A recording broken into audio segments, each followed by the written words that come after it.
বাংলাদেশের একটি শান্তিপূর্ণ গ্রামের নাম শিমুলবাড়ি। এই গ্রামে ছিল একজন গরিব কৃষক নাম আব্দুল হাকিম। তার পরিবারের একমাত্র সম্পদ ছিল একটি গরু, যার নাম ছিল গোলাপি। গোলাপি ছিল শুধু গরু নয়, পরিবারের একজন সদস্যের মতো।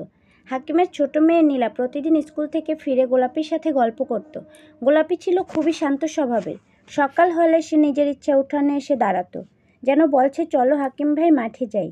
হাকিম তাকে নিয়ে খেতে যেত। ওখানে সে ঘাস খেত আর মাঝে মাঝে আব্দুল হাকিমের পাশে বসে থাকতো ক্লান্ত হয়ে। তো এক বছর খরার কারণে ফসল হয়নি এবং হাকিম চরম অর্থসংকটে পড়ে। একদিন তিনি সিদ্ধান্ত নেন গোলাপিকে বিক্রি করবেন। রাতের খাবারের টেবিলে তিনি চাপা কণ্ঠে বললেন, গোলাপিকে বিক্রি করতে হবে, ঋণ দিতে পারছি না, মেয়ের পড়াশোনার খরচ চালাতে পারছি না। নীলার চোখে জল এসে গেল। সে কিছু বলল না, কিন্তু সারা রাত সে গোলাপিকে পাশে নিয়ে বসে রইল, তার গলা জড়িয়ে ধরে। পরদিন হাটে যাবার সময় সবাই দেখতে পেল হাকিমের মুখটা যেন ভারী হয়ে আছে, আর গোলাপি যেন বুঝতে পারছে কিছু একটা ঘটেছে।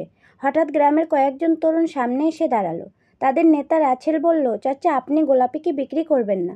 আমরা সবাই মিলে কিছু টাকা জোগাড় করেছি, আর বাকিটি স্কুলে আমরা পাঠিয়ে দেব নীলাকে।